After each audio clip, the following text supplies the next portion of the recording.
nak ditumpuk disimpan jadi beban kita. Nah, maka solusinya memang seperti itu, ulama dibakar. Tapi maaf, makannya jangan salah. Cari tempat untuk menampung abu itu tadi. Mungkin kita bakar di kaleng besar, kaleng yang besar atau satu bak yang kosong, yang satu wajan lah. Atau memang dibakar, dibikin lubang tanah, dibakar di dalam situ sehingga sampai selesai dan abunya ada katik lagi, katik huruf yang tersisa, lalu kita tanam, kuburkan. Wa illa kalau memang kita punya kaleng besar, bakarlah di kaleng tadi, abunya alih ke sungai. Kalau tidak kita kubur ke tadi, jangan kita bebaskan begitu saja. Walaupun secara hukum itu sudah habis selesai, cuma masih kita ikhtiraman, takdiman kepada ini.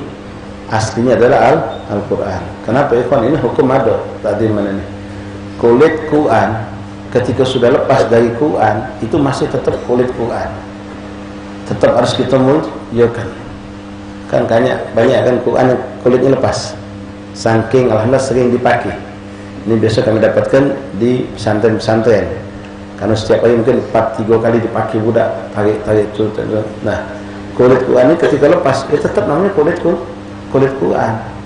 Kalau orang yang punya takzim, mahabbah, dia akan muliakan itu. Walaupun kulit itu secara hukum sudah tidak lagi nempel dengan Al-Quran. Kita megangnya tidak katik masalah tanpa wudu, karena sudah lepas dari Al-Quran, tidak menempel. Tapi kalau dia nempel, kita megang kulitnya, dia tetap hukumnya harus punya wudu. Tapi ketika sudah lepas.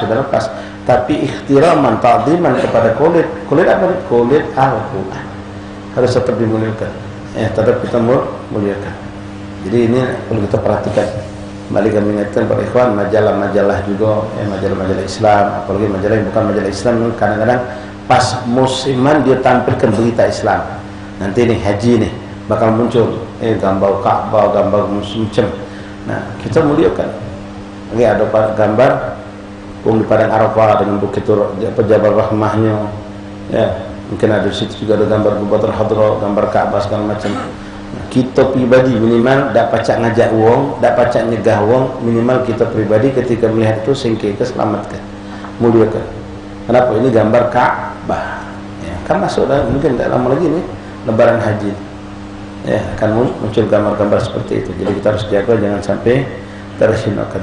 Walaupun orang yang tidak sengaja dengan niat tidak menghina itu tidaklah dikatakan dosa besar, tapi suatu kelalaian yang harus dihindari.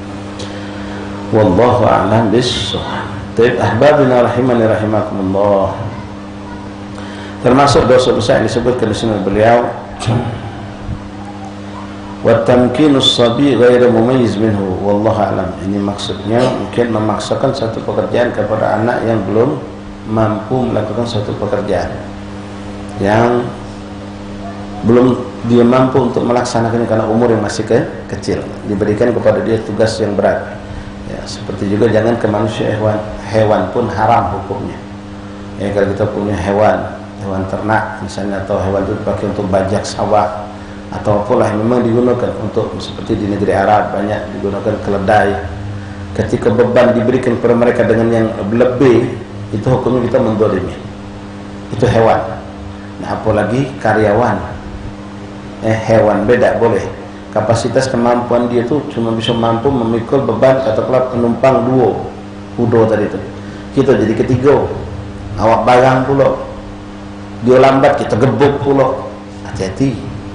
Dia bisa ngadu sama Allah, dia bisa mengeluh kesah kepada Allah. Sebagaimana kita pernah dengar cerita tentang onta yang keluh kesah kepada Rasulullah karena dia merasa terzalimi, sampai dia tua terus dipaksa untuk bekerja. Sampai dia nangis di hadapan Rasulullah SAW, sampai dia mengambil sikap ngamuk di kandangnya. Nah, kali itu hewan beda boleh ikhwan, apalagi manusia. Bukan hewan, bukan manusia, mesin baik, mesin cuci itu nah bibi, ummahat, akhwat. Kita katakan 8 kilo, kita berjalan ke 12 kilo. Ini selesai mesin. Rusak, jebol ya. Tidak boleh seperti itu. Apalagi yang namanya hewan, apalagi namanya manusia, itu tidak diperkenankan. Jadi ada kapasitas kemampuan mereka. Kondisi manusia sedang sakit, kita kurangi beban mereka. Kondisi manusia sedang puasa bulan Ramadan, kita kurangi beban kepada mereka. Ambillah suatu kebijaksanaan yang kita jadikan standar untuk mengambil kebijaksanaan adalah syariat Allah. Bukan hitungan duitnya. Perhitungan. Sehari ini kau, besok kau harus bergaul lebih banyak. Kalau yang hitungannya pakai duit, sehari ini dia bergaul, alhamdulillah, tidak ada rahmah seperti itu. Tidak. Lalu termasuk dosa besar juga, na'udzubillah min dzalik, ya kita ini terjadi kadang-kadang di kampung-kampung, juga di daerah pedesaan, apa itu, merubah patok batas tanah, taghyir manazil ard wa taghyir manazil ard, geser patok. Sudah ada batasan tanah kita sama tanah sebelah, pas kita bangun geser nyampe 5 cm jadilah kita bersejak. Kenapa? Buka jendela biar lebih lega. Tapi geser, Allah hati-hati ikhwan, ancaman Allah luar biasa. Untuk orang yang lembek semili, jangan ke sesenti, apalagi semeter. Sengaja dia tahu batasan dan dia digeseng semili, itu bakal dipendamkan di dalam api neraka Allah SWT, dipentung, dibenyutkan sampai masuk ke dasar neraka. Mak mana yang lembek semeter, mak mana yang lembek sampai sekapling, mak mana yang lembek hak uang galau-galaunya. Nasallallahu alaihi wasallam. Hati-hati ikhwan rahmatullah, jangan pernah menggesek patok itu. Biarlah kita ngelebihkan untuk orang daripada kita lembek milik uang. Itu bahaya, apalagi dengan sengaja merubah batasan ini. Jadi makanya dalam hukum negara juga sama, ketika kita nak ngukur, macam kami ini pengalaman sedikit pengalaman di kampung kami sana, di dusun. Kalau kita beli sawah, kita nak berukuran, itu tetangga kanan kiri harus menyaksikan.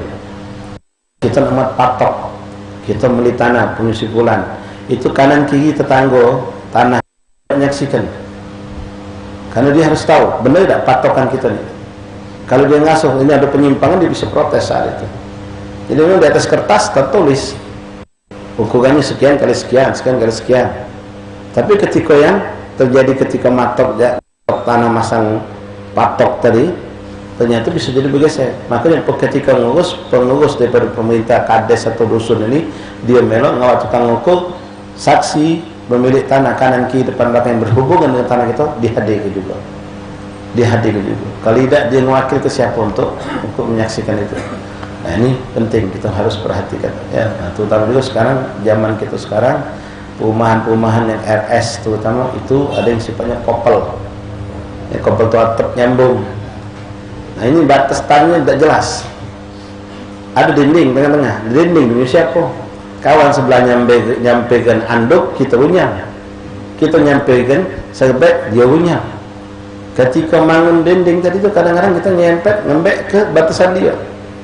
Karena kita kepengen tidak masuk ke tanah kita, dinding patok ini mirip bersama. Kadang-kadang ada kericuhan, masalah. Nah seperti ini ikhwan rahimakumullah, kita harus hati-hati, jangan sampai kita berbuat kezaliman.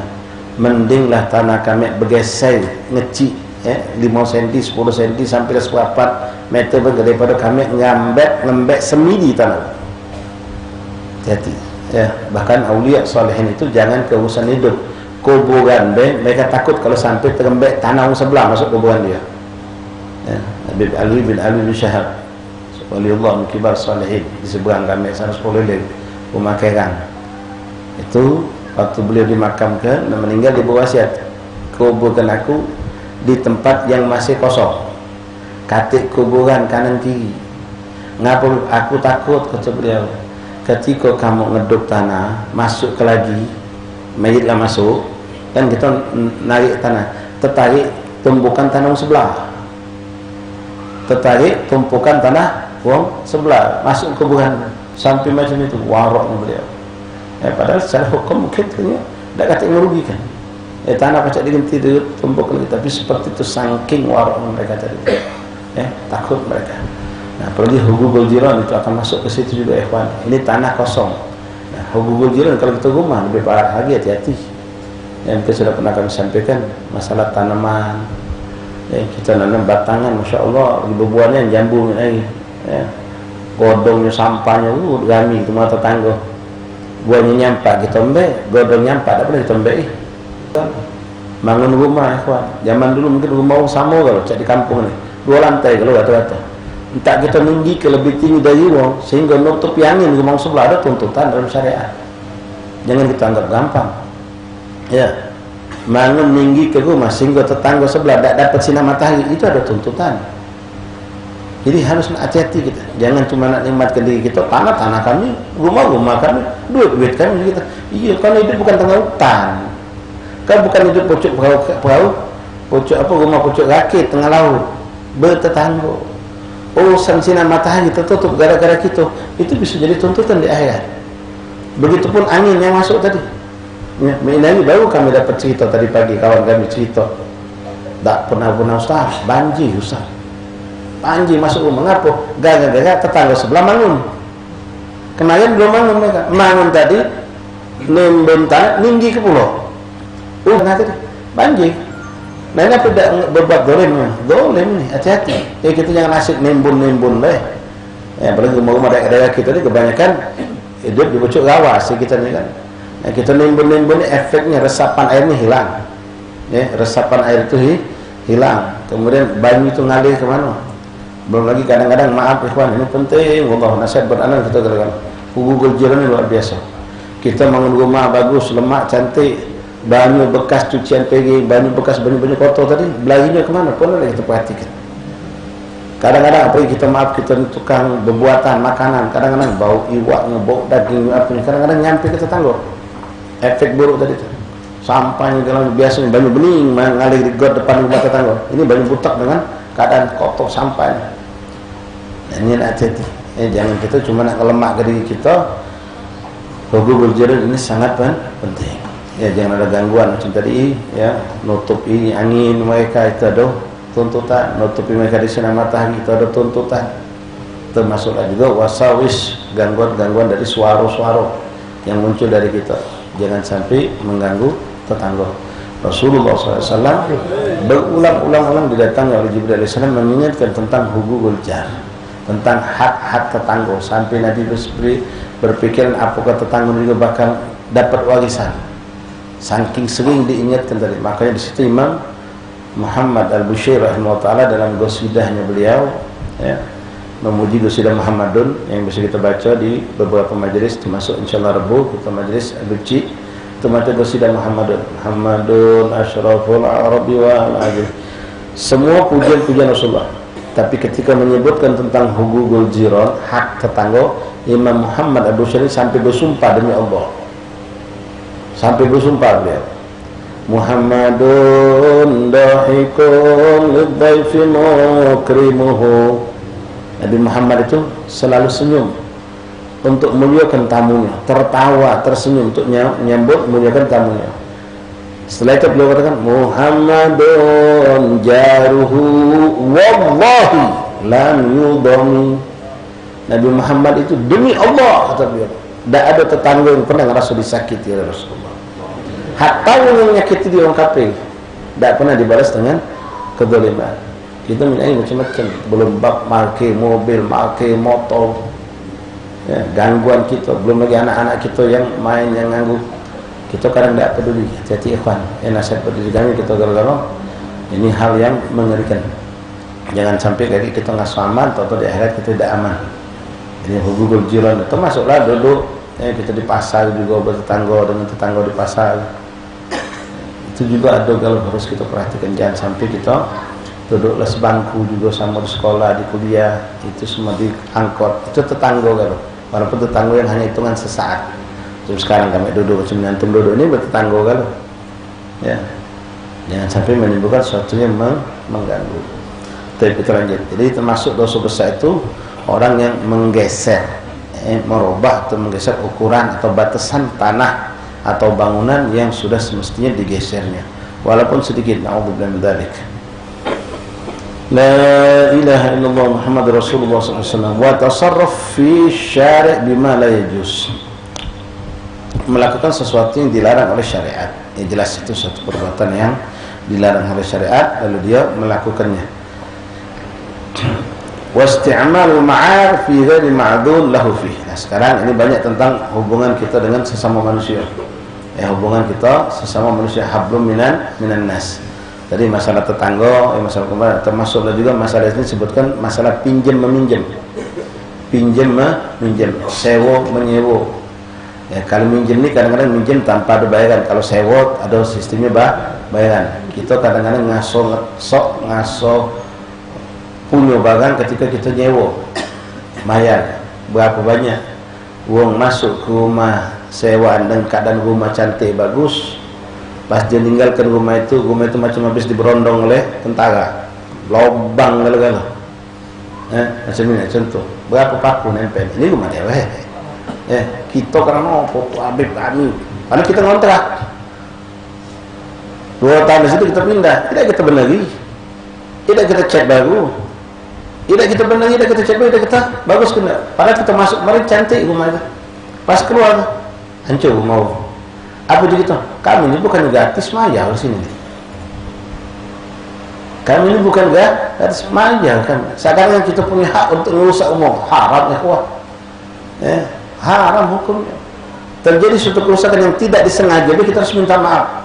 Apalagi kalau memang Allah sengaja kita nak merusak menyuwung. Jangan kita mentang-mentang ngasuh maya lalu kita nak semena-mena merusak punya uang.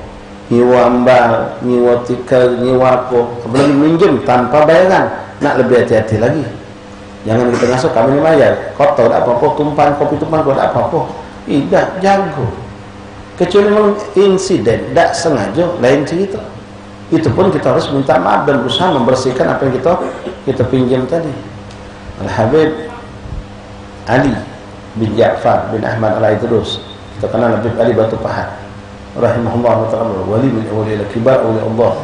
Tak ada satu awliya datang dari Hadramut atau dari Yaman, bahkan dari negeri Arab yang kenal tentang sosok beliau kecuali pasti menghampiri ziarah kepada beliau.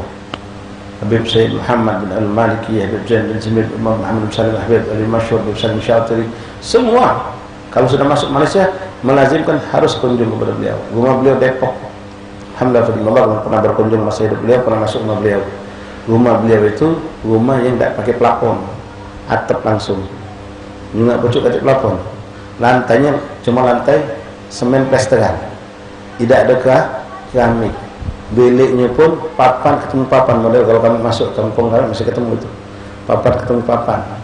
Tidak ada sedikit pun situ madhab dunia sama sekali. Dan beliau itu ngontrak rumah itu sampai akhir hayatnya. Beliau tidak punya rumah dewek, tidak punya rumah dewek. Ingat ikhwan, nasihat dengan nanti sekalian, terutama kita yang masih muda-muda, jangan terlalu berambisi nak punya rumah dewek. Ya, apalagi sementara kita masih hidup sama orang tua kita senang kita duduk sama dia, dan tidak ada masalah kita duduk di rumah itu. Rumah kosong, bilik kosong banyak, kita sama orang tua kita, sama keluarga kita tahan dengan judul nak mandi, kita tinggal ke orang tua kita tadi. Ya, Allah tak bakal nanya tu ngapo sampai meninggal tak sempat punya rumah dewek, tak bakal ditanya Allah. Ya, tidak bakal ditanya. Ngapo sampai meninggal masih ngontrak rumah, ngapo nanti sampai meninggal masih melok mertua, Allah tak bakal ditanya Allah. Ya, kalaupun ditanya untuk mungkin mengungkapkan suatu keindahan barangkali, ngapo kau tidak pindah tinggal ke orang tua kau, untuk itu dia jawab karena aku pengen berbakti sama orang tua, barangkali itu ditanya Allah. Ya, tapi bukan urusan dunianya. Nah, Habib Ali bin Ja'far bin Ahmad Al-Aidrus radhiyallahu an itu sampai diceritakan suatu hari beliau keluar saat itu sedang panas terik matahari, berjalan kaki, ketemulah bapak keuangan kenal, stop mobil. Habib nak ke mana? Anak nak ke sini, apa agak sini lah, kata beliau. Ada gawe dikit. Nak ke mana Habib? Biar melok kami antar. Tak ada, biarlah agak sini lah, kata Habib tadi. Habib nak ke mana? Nak nemui sahibul bait, pemilik rumah yang anak kontrak. Ngapo Habib? Biar lagi kami sampaikan. Tidak, biarlah aku dewek. Ngapo sampai penasaran ngapo? Iya, aku nak minta izin, nak nancep ke paku. Sallallahu alaihi Muhammad. Nak minta izin tak nancapkan paku, tahan berjalan kaki nemui sebelum kita berhafal. Ya. Hancur mau karena kita kontrak, kita sewa, kita pinjam. Karena ngaso maya tadi kadang menjadi sombong gitu. Belum lagi maaf ya Pak, tidak nyalakan budak kecil. Oh, dinding jadi kenyum. Oke kan lukisan segala macam.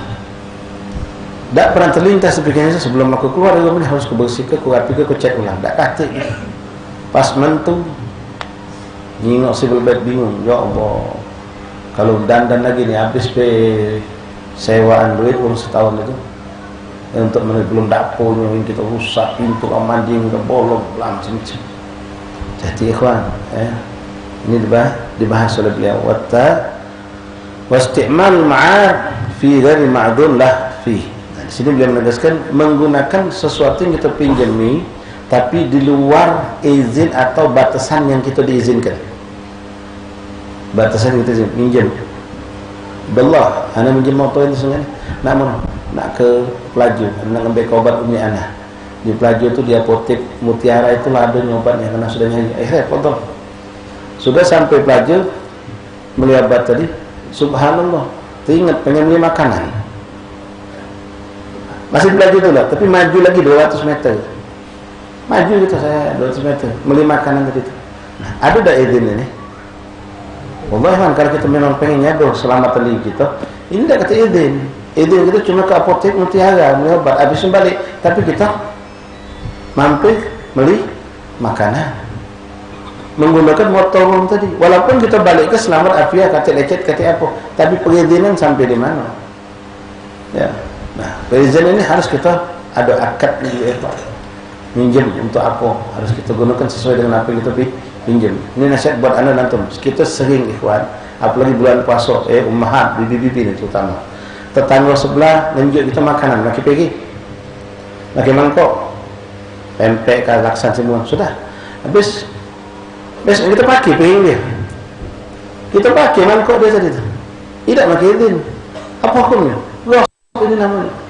Tahu gosok tu dulunya maling. Kalau maling lembek tak sebalikan. Kalau gosok ni memakai tapi dibalikkan lagi tanpa izin. Tak boleh. Ini sering kita macam itu. Kita minjam, kita lebihkan. Tidak diperkenankan seperti itu, kawan. Banyak hal ini perlu kita bahas ya kalau dalam bab muamalah, masalah apa. Tidak sebebas kita bisa meminjamkan uang. Masuk kamu masjid, ngurus musola, ada yang mewakafkan genset untuk masjid, genset untuk musola. Nah, kebetulan ada yang kampung ada listrik tidak ternaik, minjemnya set, mbak dari masjid. Kaget, dia mbak dari masjid. Acara kebetulan kalau emergen untuk acara kebetulan yang punya masjid dak kata yang apa di kampung kata yang punya dia saya mbak di masjid mbak beda di kunci masjid mbak maka dia lembak mbak. Nah, maka yang di sini ikhwan, ketika kita mewakafkan sesuatu untuk masjid itu lepas kelas sedikit, luas sedikit, ini anak wakafkan untuk kemaslahatan wong kampung, untuk masjid dan untuk kemaslahatan wong kampung. Jadi kapan orang kampung ada ke maulid butuh genset, tarik dari masjid. Begitu juga ambal sejadah. Tapi kalau kita sudah fokuskan untuk masjid tanpa memberikan peluang untuk yang lain, maka tidak boleh, harus izin sama wakifnya. Pewakaf itu minta izin harus. Ini harus hati-hati ikhwan rahimakumullah. Ya. Jadi kita harus belajar jangan menggampang segala urusan itu. Ada hukumnya masing-masing.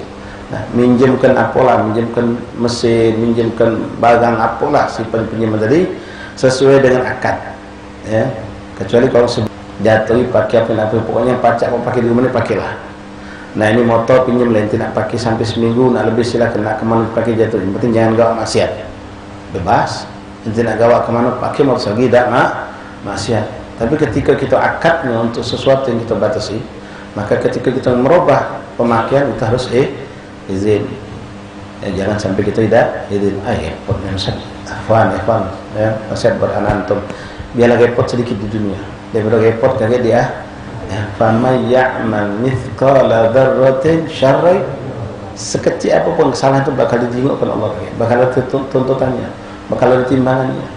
Faman ya'mal mithqala dzarratin khairan yara.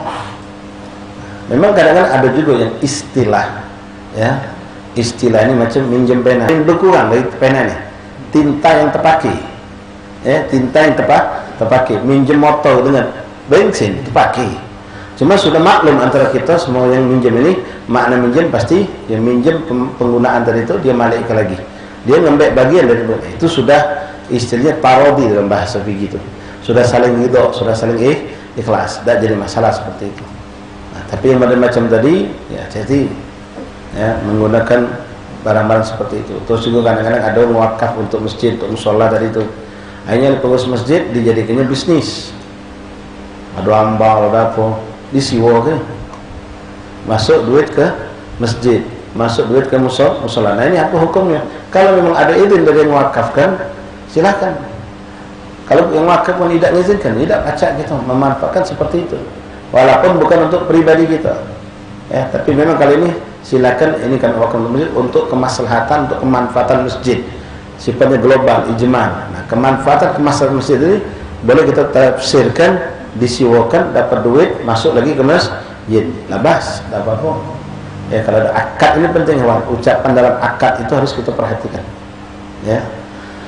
Tayyib, wa taghyir wa isti'mal ma'ar fi ghairi ma'dzun lahu fi. Ya, menggunakan apa yang kita pinjam dari orang di luar apa yang kita diizinkan.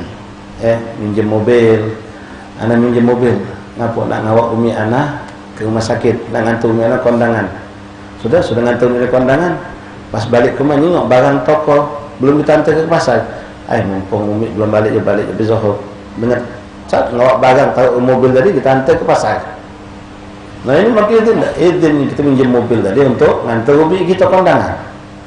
Tapi ternyata kita gunakan juga untuk ngawak barang ke pasar. Ini harus ada tabayun, minta keridhaan, minta keikhlasan. Ya, walaupun pas kita balikkan tidak merugikan orang itu, tidak ada sesuatu yang rusak atau apa. Tapi kalau nak hitung-hitungan bensin, ada yang pakai bensin tadi. Walaupun barang itu tidak mengurangi sesuatu yang kurang, tapi harus sesuai izin. Kalau memang minta izin untuk A, gunakan untuk A. B untuk B. Jangan kita gunakan izin untuk A, B sampai Z kita gunakan. Nah, ini belajar sifat wara' seperti itu. Kenapa ya kawan? Sekarang posisikan dari antum diri kita sebagai orang yang meminjamkan. Kadang-kadang kita sakit hati ketika itu. Nah, ngapain ente pakai sana? Ente kan cuma minta izin nak ke apotek, ngapain ente sana tuh? Boleh jadi ada orang ngerasa tidak senang ketika itu. Ya, izin itu diberikan sebatas ini, ngapain ente sampai melampaui. Nah, ini kita nak hati-hati. Posisi ke kalau kita memang ada orang yang kurang lebih lah. Ada apa-apa jadi. Pas kita lapor tadi anak dari apa? Apotek tadi terkenang nak beli makanan buat harim sama anak-anak. Satu pengkolan di daerah Paju telah jadi anak masih pakai motor gantung dari itu. Oh, tak apa-apa, pakailah. Memang orang akan seperti itu taruh di ikhlas, tapi boleh jadi dari 10 ada sikap yang ngomong, mengapa yang tidak izin dulu? Yohana pikir kan itu punya HP, itu pada telepon. Ada yang jadi kenyang suatu permasalahan boleh jadi. Nah, termasuk juga ummahat akhwat ini sedikit tua dari bab masalah pinjaman, bab masalah izin. Ya, seorang istri itu izin sama suaminya. Izin nak ke majlis, dia izin ke majlis. Habis majlis dia mampir ke rumah Ainun, ke rumah Rahmah. Tanpa ngabai suaminya, tak boleh. Kabai, telefon. Kan ada telefon. Ngomong Ali lafu dia minta izin dengar dari majlis ni kami nak mampir ke rumah Ainun, nak umi yang sakit. Ya sudah, jangan lama-lama, balik. Ada izin lagi. Tapi kalau tanpa izin, seandainya terjadi suatu insiden terjadi, bila kita kecelakaan apa? Nah, apa pacak ada di 13 subuh tu majlis kan di 12 subuh. Majlis di Menawar apa pacak ada di 7 dulu dan kejadian di 7 dulu misalnya, copetan ke apa lah. Yo aku tadi nyari barang, mengapa kau ada izin nak ke situ?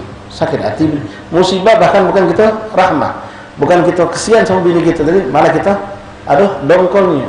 Nah, sudah asal kalau kau bahkan nyukur lagi ya. Ada, tapi ketika bini kita minta izin tadi itu cantik. Ya, ada izin. Itu masuk gitu juga Evan. Nak pergi ke majlis, nak pergi ke mana tu. Minta izin secara global tak apa-apa.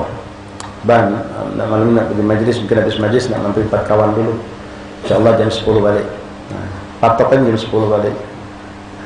Lepas kita nak kemana tadi itu sudah ada patokan waktu jam 10 balik tadi itu. Lepas itu kita izin nak ke majlis, habis majlis kita majlis kebanyakan. Nah, ini bisa suatu juga hal yang buruk. Balik kepada pinjaman tadi, ya. Menggunakan pinjaman wasti'malul ma'ar fi ghairi ma'dzun lahu fi, ya, kecuali antum memang yakinin uang ini kalau pun anda gunakan untuk yang lain, uang ini pasti ridha, pasti senang-senang anda gunakan untuk suatu kebaikan misalnya. Tapi ada orang walaupun agak dibahaskan saklek, walaupun kita gunakan untuk suatu kebaikan, dia tetap tidak senang. Ngapa yang dipacak-macak itu? Ya, anak tadi dari habis beli obat di apotek Mutiara, anak ni ada amiali lagi berjalan, jadi anak hantar ke naik motor rumah dia sana. Mengapa yang tidak izin dulu sama anak? Ada yang macam itu. Jangan pikir ente pasti senang digawe baik. Iya, tapi ente izin dulu ahsan. Boleh jadi ada orang macam itu kan. Dia tidak senang ketika kita tanpa izin. Walaupun gawe kita gawe baik. Tapi ada orang, oh alhamdulillah ada apa-apa, penting antar saya, masya Allah berkah atau anak. Kalau sampai ngomong pun tak apa-apa. Ada orang macam itu. Anas, ajnas. Manusia itu bermacam-macam jenis tabiatnya. Ada yang masalah kecil jadi besar.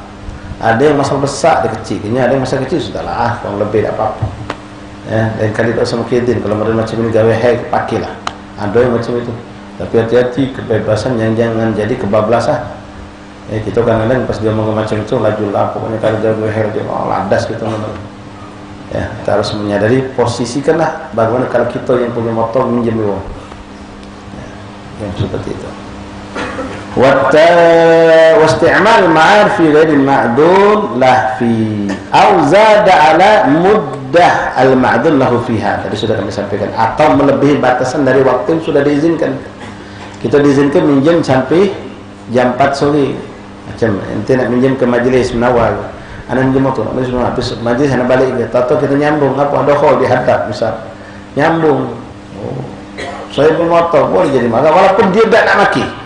Motor tu tak nak maki dia. Kita balik lambat habis maghrib. Ngapa ente balik habis maghrib? Mau majlis kan 5:30 bubar. Seharusnya ente balik ke? Kan ngomong minjem untuk majlis menawar. Iyo, anak tadi tu ngari Habib fulan sakit. Nyai kiai fulan sakit. Gawe baik. Oh, dak pacak macam itu. Ente kan janji asal habis majlis balik kan. Ngapa ente nak maki? Tidak, ana dak maki. Cuma apa yang konsekuen ente? Ente ngomong habis asal habis majlis balik ngapa ente nak ke? Walaupun gawe baik. Ini dah hati-hati ikhwan, jangan menggampangkan. Dah kadang nak marah, kita nak ngayung gawe-gawe gitu.